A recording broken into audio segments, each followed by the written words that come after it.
to the bottom of it with your host, Joshua Moriarty.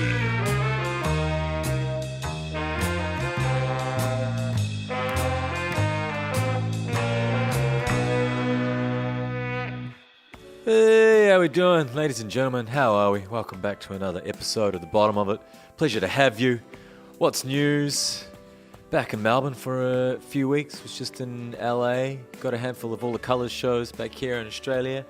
And then next week I head to the UK to make a record with one of my best buds, Mariki. I'm sure you've heard me mention her on the podcast. We've been working on this project for the last year or so, and now it's getting time to start putting it down a fish. Exciting stuff. We'll have more details about that soon, I'm sure, but at the moment it's still just coming together, so no need to ramble too much about it. Keep you wanting more and all that, right? That's how it works. Now, today's guest is a music production legend. It's the very special Nick Launay. Now, Nick has a stellar list of credits to his name. It's kind of mental. He's worked with Kate Bush, Midnight Oil, INXS, Yeah x3, as I like to call them, but others know them as the Yeahs. He's worked with David Byrne from Talking Heads, Arcade Fire, Refused, Supergrass. He's been working with Nick Cave and the Bad Seeds the last 15 years and produced those Grinder Man albums. It's a very long list of impressive production credits I could go on, but you'll hear it more as the conversation progresses and Nick tells us some of his anecdotes. Now, I first heard of Nick through All the Colours' old bass player Joe Bramley. Love you, Joey. If you're listening there, Joey, love you, buddy. Hope as well, Joey. Joe's old band, Betcha Duper, made their second record with Nick, and Joe always raved about him and said he was brilliant, and he had stories of him working the tape machine, cutting up things, piecing it all together, and that stuff terrifies me, that the old tape machine way of cutting things up. Nick would come to their rehearsals and was working with them on arrangements and everything. He's a proper old school producer. Now, Nick and I met up at his place in LA. He was very kind to have me over, and we had a glass of orange juice and a good old chat. He had some fantastic stories, and the chat went for nearly 2 hours, so I decided to split this conversation into 2 episodes. I could have edited it down, but he's a wealth of knowledge and has such great anecdotes. I wanted to keep it all there for your listening pleasure. Now, I could have done a Joe Rogan-sized 2-hour episode, but I know how it works with you fickle pod peeps out there. Once you get off the treadmill or finish your few laps around the dog park, the end of the episode gets forgotten, or you won't listen to it if it's too long. So I figure this is the best way to get all of Nick's stories out there for you. I'll pop the next episode up within the week, I reckon, and you'll get a solid dose of Nick Launay. He's the man. So here we go. Without further rambling, ladies and gentlemen, Nick Launay, enjoy. Do you have that desire in you still to keep learning new things in that totally. way? Yeah, Yeah, I love doing new things. I mean, I keep trying new things. I tried having a label for a bit. That was a real learning curve, and it worked for me on one level, which was the artistic. I loved the being creative artistically. So you were recording, other than music, recording the bands as well? Or? Well, yeah, I was producing and writing. Right. And then helped organise the video and chose the director and all that stuff. So that was stuff that was slightly different for me, that had always been there, because obviously I make the records, and then usually what happens is I deliver them. Usually by a sort of particular deadline, and then it's gone, because the band then go off on tour, or they go off to promote it, or do the album cover, all that stuff, and I don't see them, and I don't hear from the label or anybody for about 6 months, and then 6 months later the record comes out, and it's all magic, it's all great reviews, and they're on TV, they've got a video, it's all happening. And I don't really never knew what happened during those 6 months, except that to be told, we need 6 months. From the moment you deliver it to when it comes out, it has to be 6 months. Or I kept getting told, what do you do during the 6 months? Why can't we do some of that during the making of the record? Well, the answer is because they don't know the titles of the songs. They don't know what songs are going to be on it. They don't know the running order. They don't know the album cover. They don't know the name of it. Yes. And they haven't done the videos because obviously they need the music first. So all that has to happen in a kind of 6 month period. You can do it quicker, and obviously you can take a lot longer. But anyway, so I let's just say that You understand the 6 months now? I do, and it's absolutely terrifying, and I don't want to really do it again. I don't think it's just it's a world of management, and it's not that creative. It's all, and nowadays, of course, it has absolutely everything to do with the internet. It's all about When was photos. this label? When did you? This is like last year. Okay, so Yeah. how is it still going? It's still going. I'm not involved. Right. But it was really fun. I mean, I really appreciate I appreciate that I was asked to do it, and I enjoyed doing it. But I'm not a businessman. I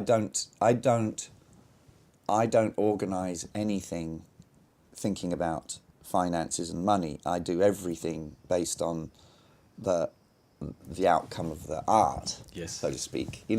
So that's what I'm thinking. So, and my imagination is very big. so I end up wanting to do things that are just extremely expensive. So it's just not, I mean, maybe if a major label gave me a label, to look this after one wasn't with, quite, yeah. with an open checkbook.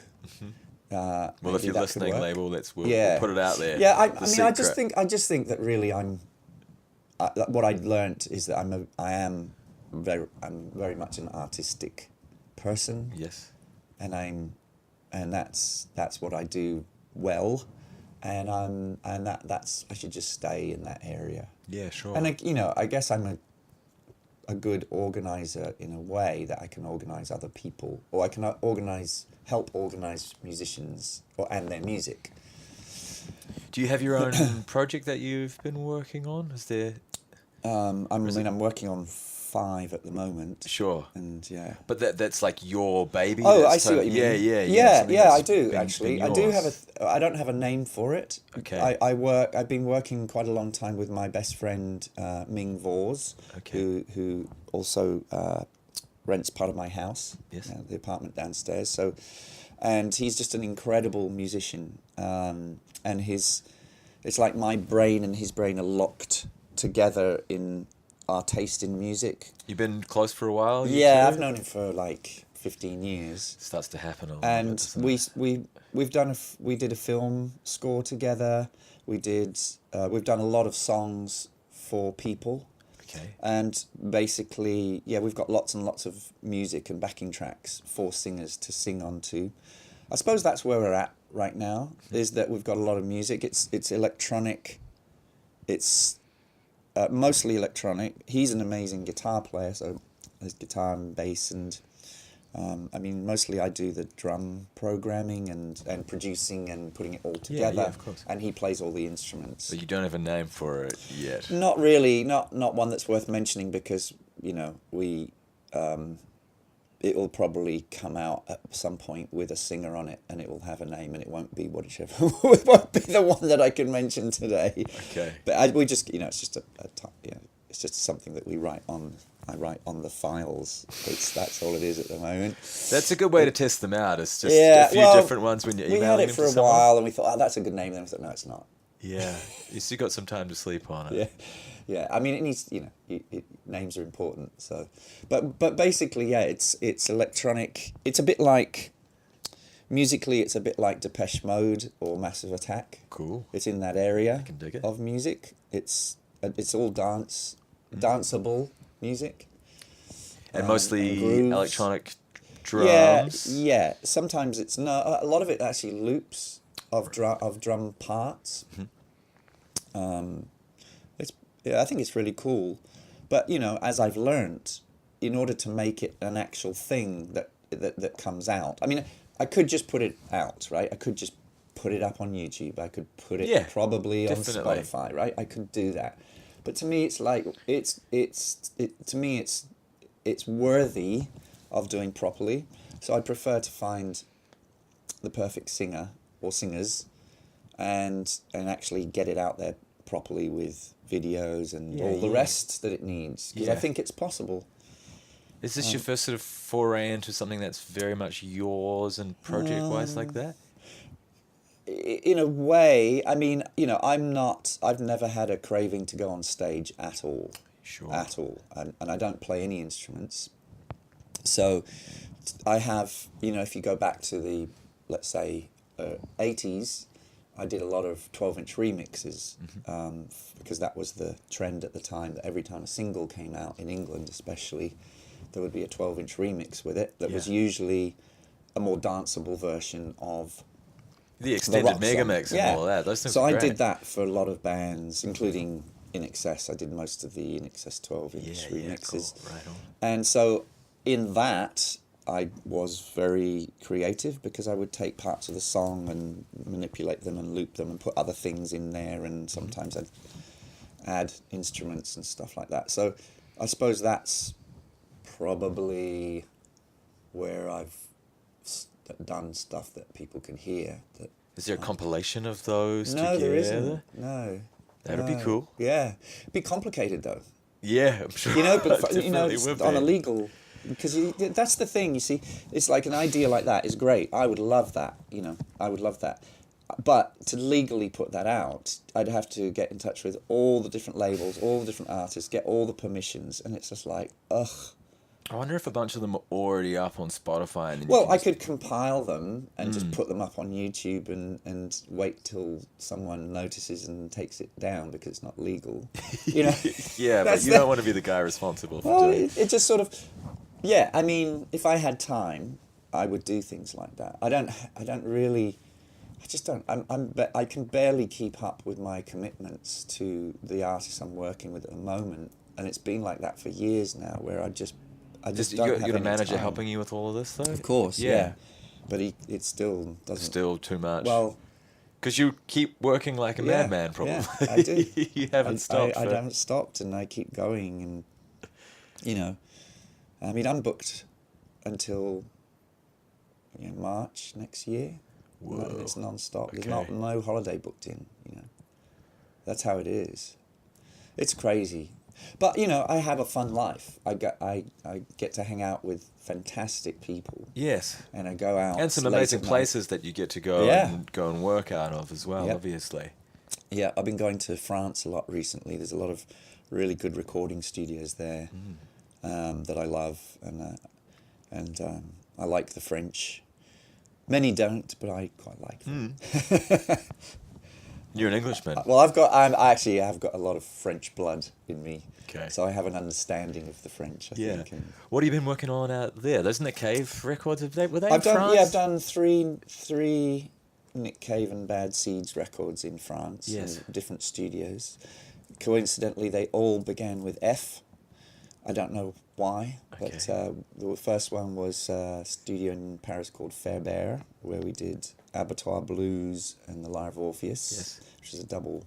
I know that album. one. We actually recorded like 24 songs there, I think. And then the next one was down in the south in a village called Saint-Rémy, which is near Marseille, which is a studio called Le Fabrique, which is a fantastic building, incredible studio. And we were kind of the first foreign band. Who to was work finding there. these places? I found you them. attracting them down. Well, okay. through friends Yeah. and stuff. I mean, that place, funnily enough, the Fabrique, I was looking for studios in the world, residential studios in the world, that had the particular consoles, desks that I like Right, to that's use. very important. Which to is very you. important, and they're big and expensive, and you can't really bring them in. They have to be there already. So I reached out to a few friends, including Nigel Godrich, who's the record producer who does the Radiohead stuff, and I've known him. Well, we used to work together back in England a long time ago, and he actually lives in the south of France, so.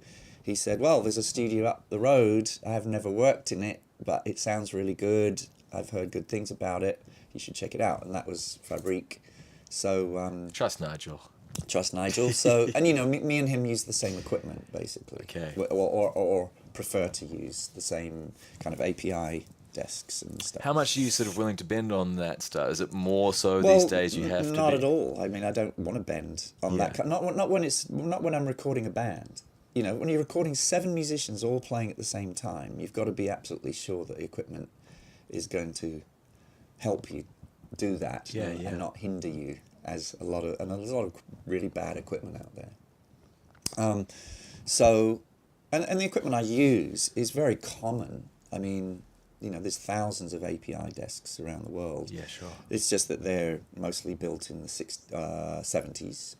Most of the good ones, 70s. Then the 80s ones are pretty good.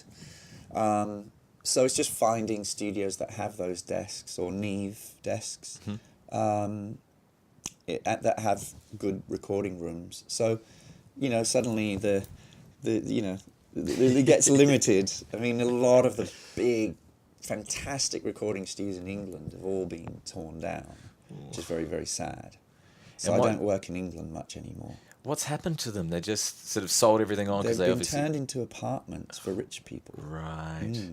Like the Townhouse recording studios, where I learnt. You know, it's where I started. It's the first proper recording studio. When was that? Like very late 70s? Is that what it said on your bio? Yeah, I started early there 80s? 79. 79, that's what it said. When I started there, and it belonged to Virgin, belonged to Richard Branson, and it's where I got my first lucky break with Johnny Rotten and all that, with Public Image. Yes, okay, I was reading about this. Yeah, and that place is hugely, a huge sentimental thing for me, and it's now basically been turned into apartments. You know, it's just tragic, absolutely tragic, and it was such a great vibe there, great studio. You know, I have this image now of there's this stone room, which is where you could get these great drum sounds, which are on that Flowers of Romance record I did, Public Image, and it's the same one with the Phil Collins. Yes, the So I was on that session as an assistant engineer. Right. Did they say something on your bio about that? I'm trying to remember. Did someone fall off a seat? I fell off my chair, yeah. I think Hugh Padgham, who was the engineer producer, That's amazing. he also, I think he jumped out of his chair too. The reason it was so spectacular, I mean, obviously that drum fill is spectacular. Very iconic. And it sounds great even if you listen to it on small speakers quietly. But if you can imagine being in the studio and, you know, this was Phil's first solo record, right? And Phil is, I gotta say, one of the most loveliest, funniest, wittiest people you could imagine. I mean, really cool very person. nice to hear. He is. He's absolutely lovely, and he, you know, he's doing his solo record, so of course it's all him, and he plays pretty much everything on there. All the keyboards are all him. You know, obviously he wrote the songs, but with that particular song, he had this drum machine, you know, that we're probably all familiar with, the one that goes... Yeah, and it's cruising along very softly and gently for the first minute and a half, 2 minutes, right? Exactly. And he hadn't decided where the drums were going to come in. Oh, so you guys were just sitting there, it's like, Phil, we're hitting record, come in when you that's it. feel Basically, like it. got this kind of drum sound that would, let's say, cater for whatever he was about to do, because... You know, Hugh didn't know what he was going to do, and I certainly didn't know. Or we'd done lots of other songs, and he'd played drums in a kind of normal way, let's say. But this song, there's a drum machine, and there's the great drum sound, and I remember like Hugh's sitting at the desk, and I'm at the back, tape, because back then it's before digital, it's tape operating, and so the tracks are in record, the song's running, and the vocals there. It's pretty much all there, apart from the drums and some of the violins and things that were added at the end. But it's going along, and Phil's out there with his sticks in his hands, looking at the drums and moving, but not actually playing anything. And you keep saying, "Oh, he's going to do something. He's going to do something," and then it honestly looked to me like he was playing.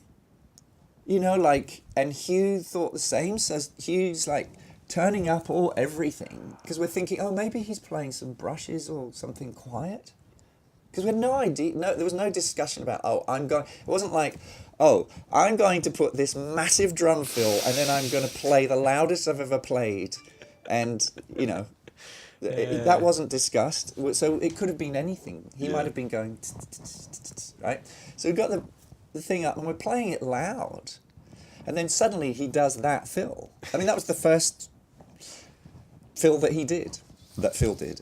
I was thinking it. And he just went, blah, blah, blah, blah, blah, blah. And it was so loud and fantastic. I mean, I literally went like, Jesus.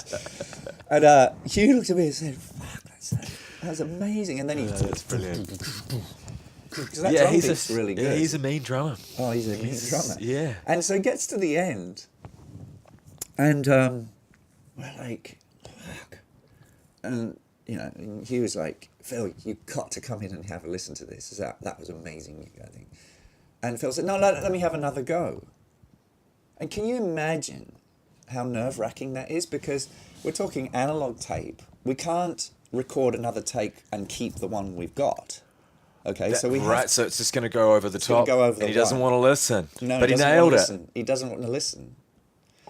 And so he said, no, I can play it better. And I can only imagine what was going through Hugh's mind, because, I mean, I was going, how could we keep at least that drum fill? Because that drum fill was magic. It just was so, it's so catchy and simple and, as has been proved, it's iconic. So, basically had to do it, and I had to push the red button. I had to push record. And so he does it all again. So he does it all again, and he did it exactly the same. Okay, so he did the same drum fill. He just played the drum part after the fill. Yeah. Slightly different. Okay, took him a minute to get it. Probably better. How do you? What's your sort of thing with first take, second take, third take, where the energy starts to disappear? As a producer, how do you? Well, it's different with every band. Obviously, I work with a lot of very characterful bands that have a very strong sound image. Yes. Is the cutlery a problem? No, it's all adding to it. Yeah, Atmos. Great. It's okay. Okay. Humanity. So it really varies. How many takes you do of a song varies enormously with the band. Mm-hmm. I would say in a normal situation, or most common situation, I'll actually go into rehearsal with the band for quite a long time. Like, if it's an album, we might do 10 days of rehearsal and go through every song and try different arrangements, so that when we go to the studio, it's really just all about performance. It's all about getting the best takes, the best vibe, and everybody, being in sync. Because I record everybody at the same time. I mean, I've always done that. I never go in thinking, we're going to do drums, and then we're going to overdub the bass, and then we're going to overdub the guitar. I don't do that. Okay. I'd always record everybody at once, and that's why I pick really good recording studios that have enough rooms where you can get the separation, and or a great sounding room where the spill is a good thing. So that's the usual way. So we might do, let's say, 10 takes of a song, and very often, it gets better and better, and things get fine-tuned. Like, sometimes I find that no matter how well you rehearse a song, when you actually hear it coming out the speakers, you realise that, for instance, the drummer might putting the kick drum on certain accents that aren't quite helping the vocal as well. Yes. And if he just moves one kick drum a bit earlier, you know what I mean? Like, instead of going boom, of course. boom, boom, boom, boom, boom, he goes boom, boom, boom, boom, boom, boom. I mean, you know what I mean? Just that, because the vocal does that, and then suddenly which is it so locks hard in. to hear. So things like rehearsal, that, you sort of keep going. So that means it's worth doing another take, even though you might have a good take. You go, well, let's just throw another one with you doing a different kick drum part on the chorus, and maybe when you come out of the middle bit, maybe we could stop. Are you a hard ass with people on this stuff? I don't know if hard ass. I'm very focused, and I'm Yeah, very, yeah. I push them. Yeah. Sure. Yeah, absolutely. I push musicians, but they love that. You know, I think if you don't push the musicians, you're not getting everything out of them. It's like it is a bit like when you're in the studio doing takes with the whole band. It is a bit like working with athletes. You know, it is about pushing them. And Well, yeah, that's kind of, yeah. Yeah. Wanted to, like, it's interesting to me. It's like being a coach or something. Yeah, It seems like. it's absolutely Yeah. like being a coach. And sometimes I'll have all kinds of different advice. I mean, like, for instance, for certain guitar parts are better not played loud. When you play them loud, all you're doing is putting the strings more out of tune, right? Yes. Whereas sometimes it being out of tune and raucous is what you want. So depending on the part, I'll say, because I can, having done it a lot, I Yes. have this knowledge, and working with a young new band, for instance, at the moment I'm working on an album with Starcrawler. Yeah, I just saw you post something Yeah. of them Yeah, the other day this- of the girl. Is she the singer? Is Yes. she? Yeah, it's like floating Arrow. on. Yeah, Yes, yeah, across she's the incredible. crowd surfing. She's absolutely wild. incredible performer live. Yeah, okay. She's I gotta so check it out. good. That video looks really cool. Yeah, anybody who, if Starcrawler are coming Check close it to out. you, you got to check them out. Are they on the circuit at the moment? Yeah, they're touring right now, actually. Right, okay. Yeah. So I'm working on their album. And they're And a they're- sort of relatively new band. They're new. I think they've been together maybe 2 years. They're from LA, and she's 19, and the guitarist is 17. So they're Wow, very right, young. they're very young.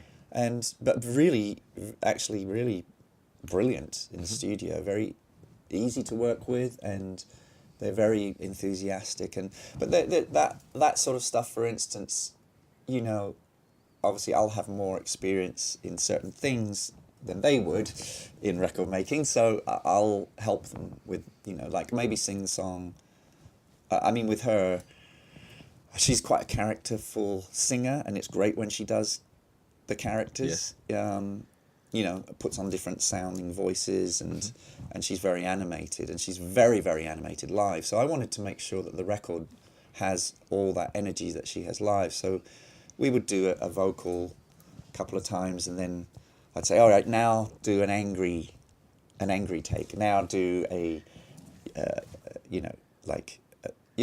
depending on the subject of the song. Like if it was about, there's like a song that's quite it has an element of comedy about a girl at her school who I think probably teased her or something, or something wasn't very nice to her.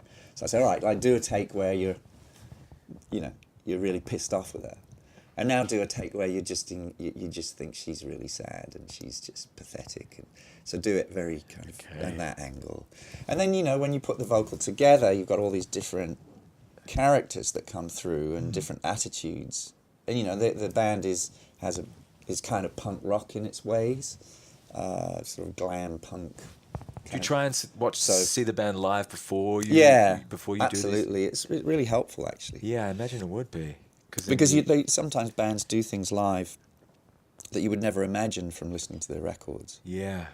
And, you know, I really wanted to capture the essence of this particular band in that way, because they're wild. I mean, really wild. I think a lot of bands are maybe, these days, there's so much more opportunity to start in the bedroom or the studio, and the live incarnation doesn't even exist. Yet. And then they work it out afterwards. Yeah. Well, this band, you know, this is their second record, and their first record's, you know, pretty good. It's very good for a first record, and but I felt I really wanted this record to be much wilder than their first one, more like they are live.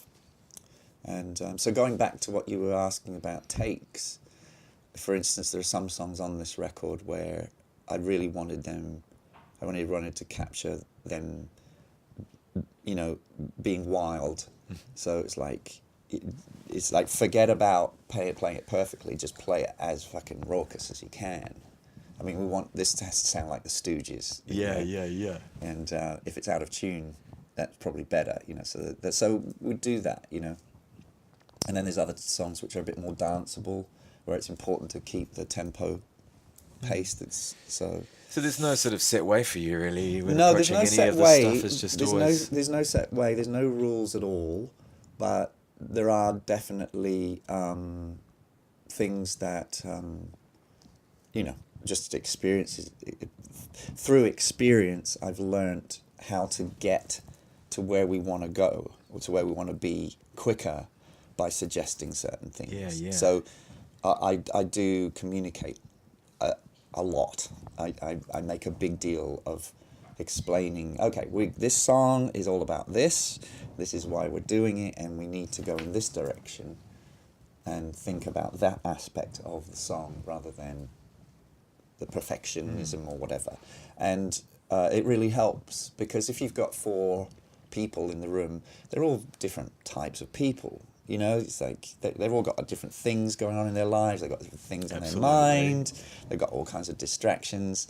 And if you can just talk a lot and say, okay, with enthusiasm, let's get this song, and it needs to be this and it needs to be that, and let's do it. So it's a bit like I think a director with actors. It's the same. Do you take on a lot of their stress and anxieties and things when you're in this? Yeah, I mean, absolutely, especially if we're doing an album. Because there's a lot of emotion and there's so much. Yeah, it's extremely emotional. Yeah. Yeah, that's why it's so consuming. Yeah, well, it's so you were consuming. saying earlier, I mean, trying to have any kind of normal relationship is very difficult, because you're like full-time shrink to a lot of people. I'm taking on all of their drama too, Yeah, exactly. Well, no, it's not drama. Sometimes it can be, for the most part, it's energy. That's why I love it, because it's almost like I join the band for a bit, That's what it's like. Yeah. And who's your favourite band to join? Who's your favourite one? Well, I mean, maybe you can list a few. Well, obviously, working with the Bad Seeds is you're definitely is an incredible feeling and experience, because, I mean, not that I really joined the band, but just being with them. You've done a bunch of records with them as well, haven't you? Well, I've done, I think, 9 records with if you include the Grinder Man ones. Right. And since the beginning of the 2000s, is that kind of when it started? Yeah, and I worked with Nick back in 1981 with the birthday party. Okay. So, and Mick Harvey was, in the Bad Seeds for many of the albums I did. So he was in the birthday party too. So, but yeah, I mean, to be honest, working with the Bad Seeds is a completely different experience to any other record making experience I've had. It's incredibly intense, very, very, very. It's very exciting. Yes. And you just don't know what's going to happen next. And it's very fast.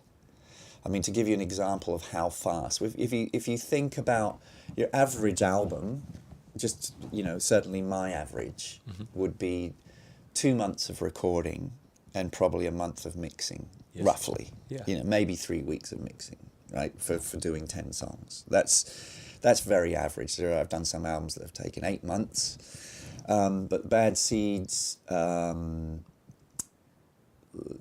let's say, I think Dig Lazarus Dig, I think we were in the studio for 4 days. Whoa. The whole album, 4 or 5 days. So the songs are all completely written before they came in for that? Not at all.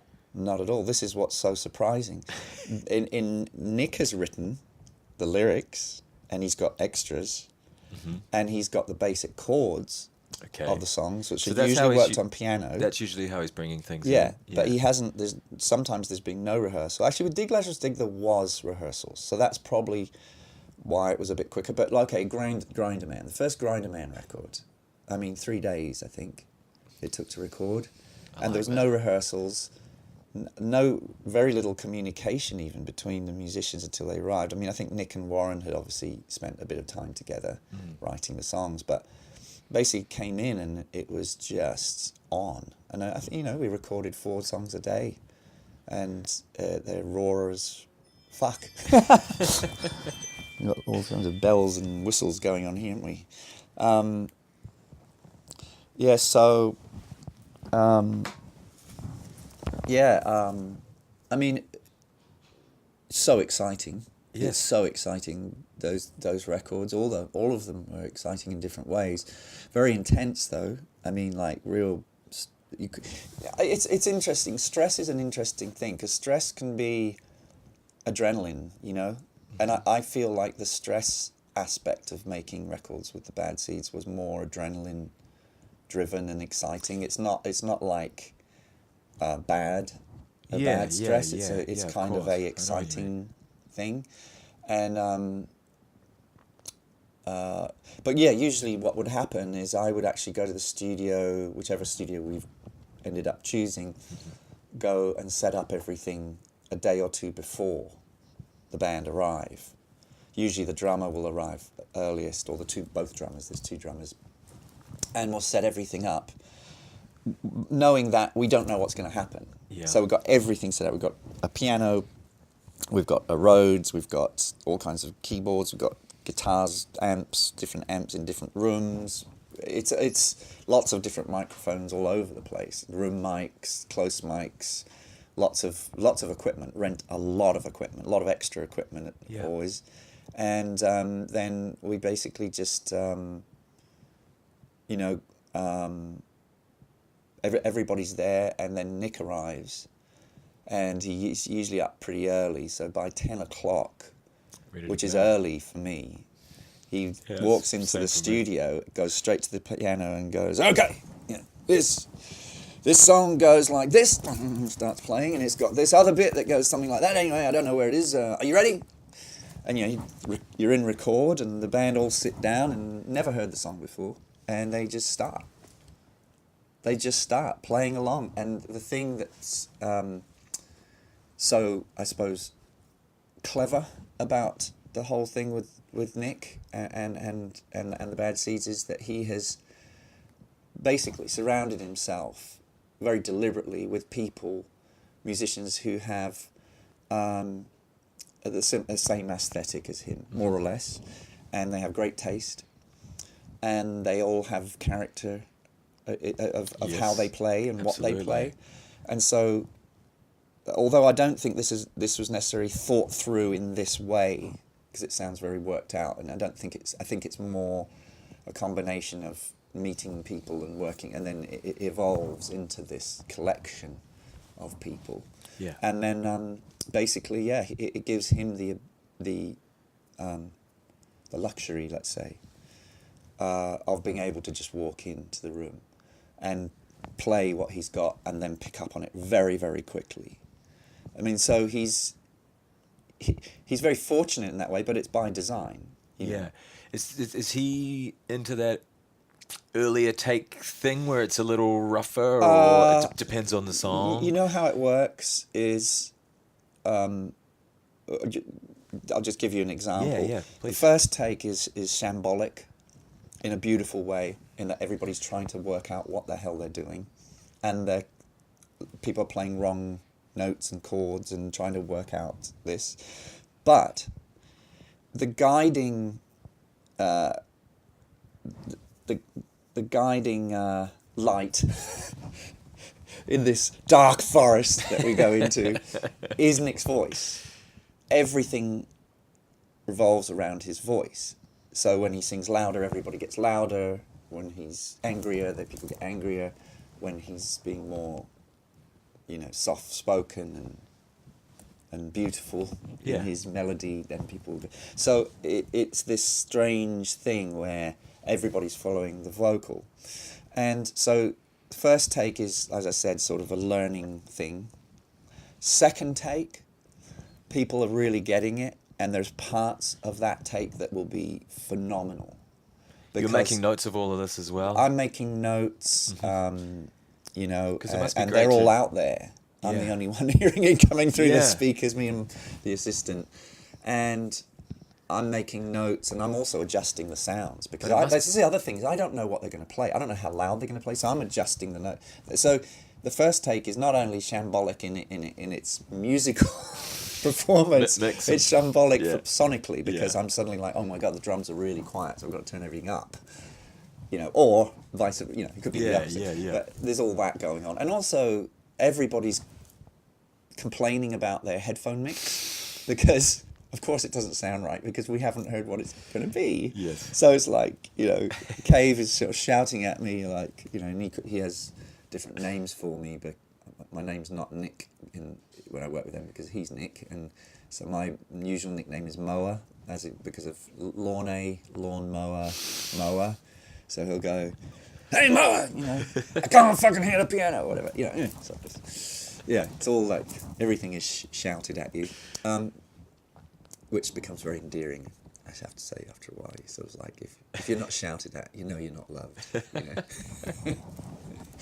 know. So anyway, like it's like that, you know. And the second take has some thing to it. It's got a vibe, and it's cool. And there might only be a few mistakes, and then the third take, then I'll say a few things that's on my mind. Oh, well, how about this and how about that? And usually, one thing that always happens is after the second take, it's Nick will go, "How long is that?" You know, and I'll say, "Well, it's 5 minutes 20." Like, "Oh, is it? All right, well, we need to chop out a verse and a chorus." So, and then, you know, opinions will come up about which lyric was the better verse and which to chop out. It's very quickly chopped out. And the third take is usually shorter, and then we, you know, it's getting there, right? Fourth take, he's over it. Nick's over it. The vocals no longer. He's singing it in a different way because he's not into it anymore. He's on to the next song in his mind, and you know it. So you've basically got 3 takes to choose from. We'll listen back and we'll go, you know what, take two. Take two. It's got mistakes, but it's got the vibe. We'll go with that. We'll fix the mistakes or not. Yes. Or not. Because sometimes the mistakes are great. And that's it.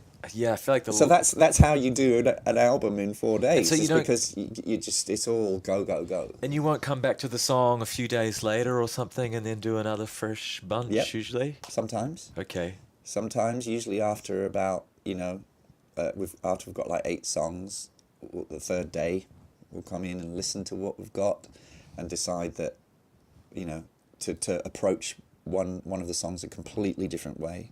Okay. Like different tempo, different drum beat, you know, all that.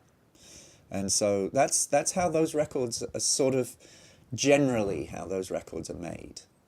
But which is very, very different to any other band I've worked with. I mean, I can't really say that way of working applies to other bands.